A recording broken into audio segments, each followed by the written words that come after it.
रेखीय त्वरण और कोणीय त्वरण में संबंध, रेखीय वेग में और कोणीय वेग में संबंध। अपने को पहले रेखीय वेग और कोणीय वेग में संबंध देखना है, तो आप थोड़ा थोड़ा सा ध्यान देते रहें और आवाज जितना हो सके आप लोग कम से कम करें। अगर आपको कोई चीज समझ में नहीं आए तो आप बेशक से पूछ सकते हैं, कोई दिक्कत नहीं है, ठीक है। रेखीय वेग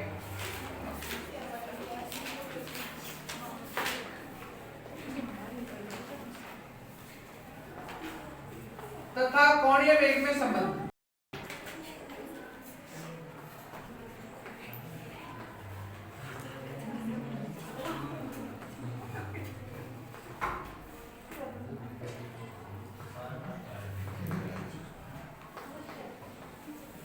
relation between liner velocity and angular velocity, ये आपका पॉइंट है, ठीक है। मान लीजिए कि कोई कण इस प्रकार से इस वृत्ताकार पथ में चक्कर लगा, इस वृत्ताकार पथ की जो रेडियस है वो स्मॉल r है। O से उसने चलना शुरू किया। सबसे पहले वो A बिंदु पर पहुंचा या A1 बिंदु पर पहुंचा, ठीक है। इसके बाद जब वो गति करता हुआ ऊपर की तरफ पहुंचा बिंदु A2 पर, इसी बीच में उसने यहाँ पे कौन बना लिया, डेल थीटा। कौन का बना लिया बेटा, डेल थीटा। और A1 से A2 तक पहुंचने में उसको टोटली डेल टी का ही समय मिला, या उसके द्वारा डेल टी समय को ही खर्च किया गया। इसका कोणीय वेग आपको ओमेगा होगा। कोणीय वेग क्या होगा, ओमेगा। और रेखीय वेग इसका बेटा v होगा, ठीक है। माना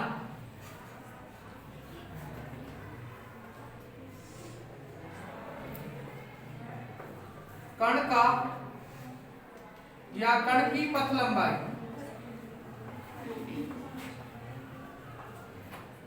माना कण की पथ लंबाई कितनी है बेटा, डेल एस है।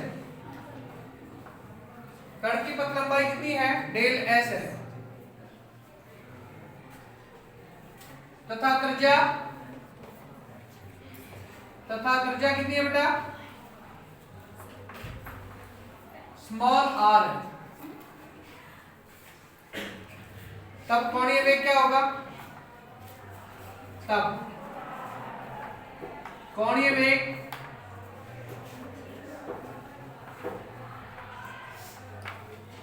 डेल ओमेगा बराबर डेल थीटा अपॉन में डेल टी। डेल ओमेगा बराबर del theta upon del T. लेकिन समीकरण है अपने पास ये, लेकिन कोण बराबर चाप बटे त्रिज्या।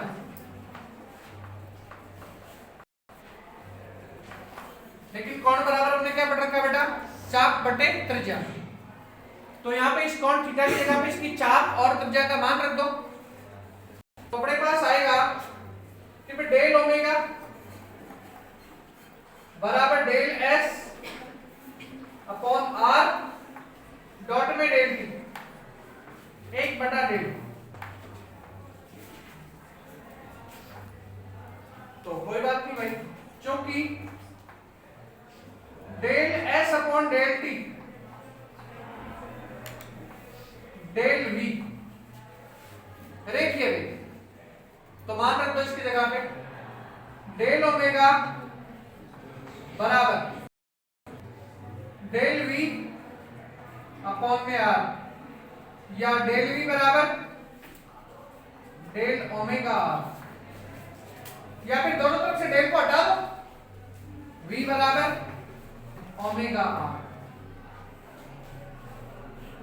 यही छोटा सा संबंध है बेटा, इसमें समीकरण संख्या हो जाएगी आपकी 2। एक बार वापस से ध्यान दे लो पूरे पॉइंट पर। आपके पास कोई पार्टिकल था जो बिंदु A1 से बिंदु A2 तक पहुंचना चाहता था, उसने डेल टी समय लिया A1 से A2 तक पहुंचने में। डेल थीटा के बराबर उसने एंगल बनाया और उसके पथ की जो त्रिज्या थी, वृत्ताकार पथ की जो त्रिज्या थी, रेडियस जो थी वो स्मॉल r थी, ठीक है।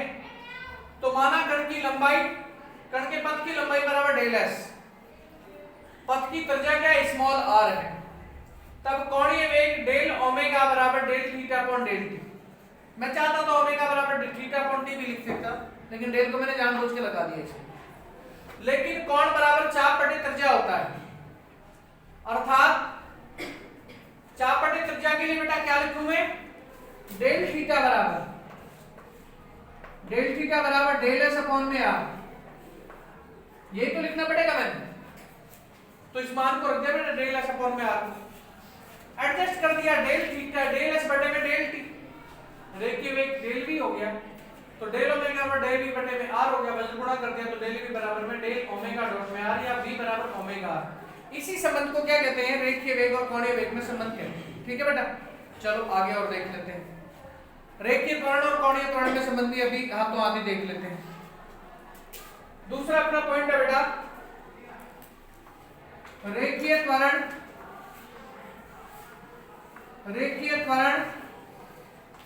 तथा कोणीय त्वरण में संबंध,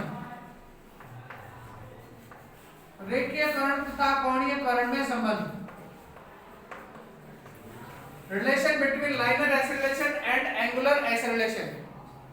आप इसी समीकरण से कर लो, छोटा सा स्वरूप है आपका, दोनों तरफ आप क्या कर दें, इसका अवकलन कर दें, छोटे रूप में तो इस तरह से कर सकते हैं, समीकरण 2 का अवकलन कर दो, समीकरण 2 को अवकलित करने पर t के सापेक्ष बेटा करने पर अवकलित कर देंगे तो डेल वी या dv upon dt, dv upon d omega upon में dt डॉट में r, dv अपॉन dt बराबर आपने पता है क्या क्या पढ़ रखा है, बताओ भाई, dv अपॉन dt बराबर क्या है, dv अपॉन dt बराबर r है ना, सॉरी a है ना, यहीं पे लिख देता हूं मैं, चूंकि dv अपॉन dt बराबर a त्वरण, रेखीय त्वरण, और d ओमेगा अपॉन dt बराबर कोणीय त्वरण, कोणीय त्वरण, इसी में मिले तो इस समीकरण 3 नाम दे दो इसे, समीकरण 3 से a बराबर अल्फा, ये दोनों पॉइंट छोटे छोटे से हैं लेकिन बहुत ही उपयोगी पॉइंट हैं। अभी तो अपने को केवल छोटे से पॉइंट के रूप में मिले हैं, लेकिन जब अपन इसके अनुप्रयोग करेंगे तो अपने को काफी डिटेल से मिलेंगे। पहले आप इनको लिखो बेटा, फिर बात करते हैं।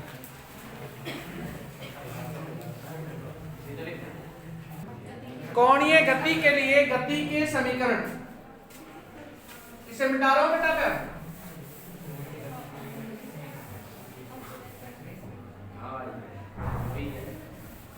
आवाज नहीं भाई। कोणीय गति के लिए गति के समीकरण एक बार आपको पहले बता भी चुका हूं इनको मैं।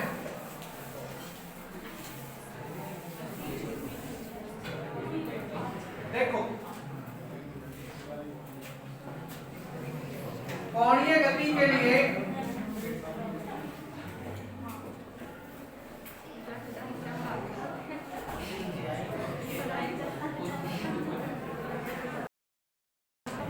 गति के समीकरण,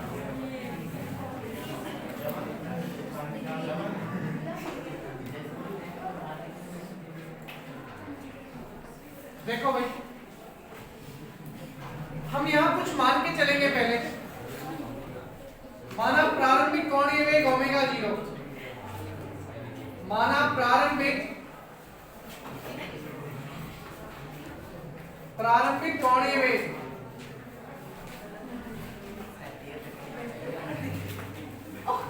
बराबर omega nought, omega 0, the starting angular velocity is equal to omega 0 और अंतिम कोणीय वेग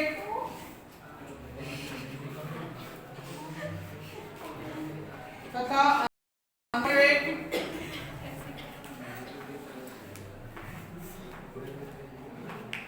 बराबर ओमेगा। समय अंतराल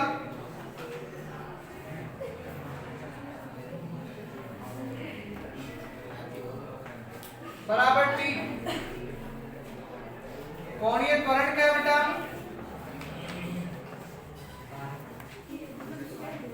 कोणीय त्वरण बराबर अल्फा। अब देखो बेटा, यही सारी चीजें हमें रेखीय त्वरण सॉरी रेखीय गति की समीकरणों में भी चाहिए होती थी। और हाँ, एक चीज और, कोणीय विस्थापन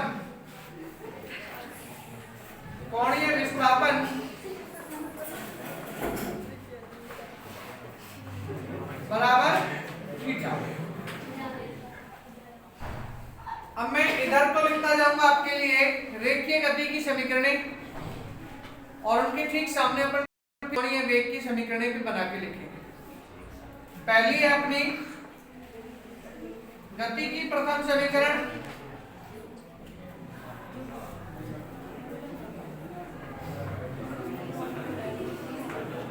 v बराबर u प्लस at।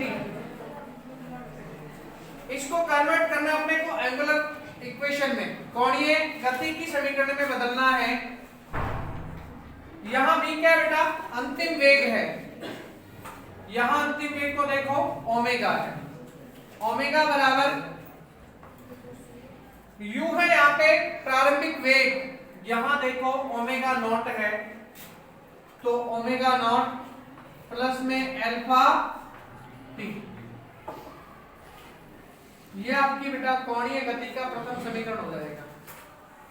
आप इनको अच्छी प्रकार से देख लीजिए, फिर इन्हीं पर बेस्ड क्वेश्चंस होंगे आपके अभी, कम से कम 3 न्यूमेरिकल तो अपने। दूसरे इक्वेशन पर ध्यान दो बेटा, गति की द्वितीय समीकरण, गति की द्वितीय समीकरण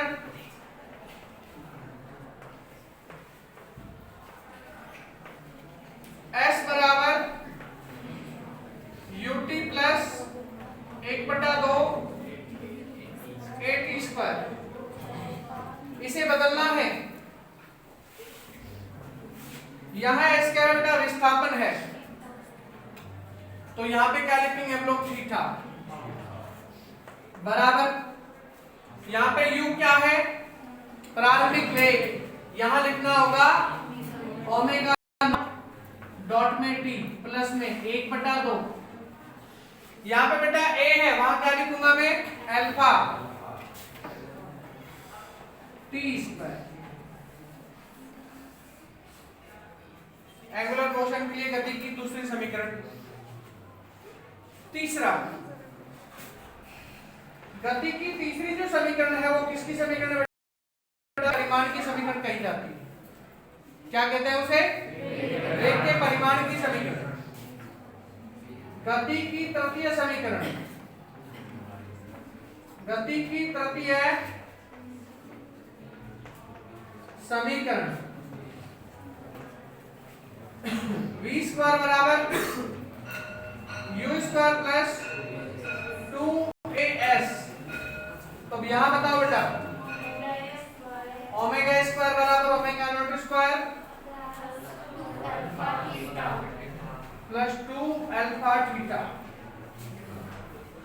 ये आपकी तीनों समीकरणें हैं जो कोणीय गति के लिए काम आएंगे। आप इन सबको लिखिए आप फटाफट।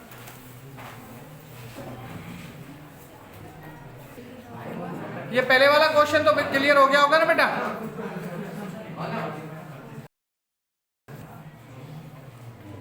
अरे जो क्वेश्चन आपको ये बोर्ड पे दिया हुआ है ये तो क्लियर हो गया ना? ठीक है, तो नेक्स्ट क्वेश्चन को कर दो भाई इसको।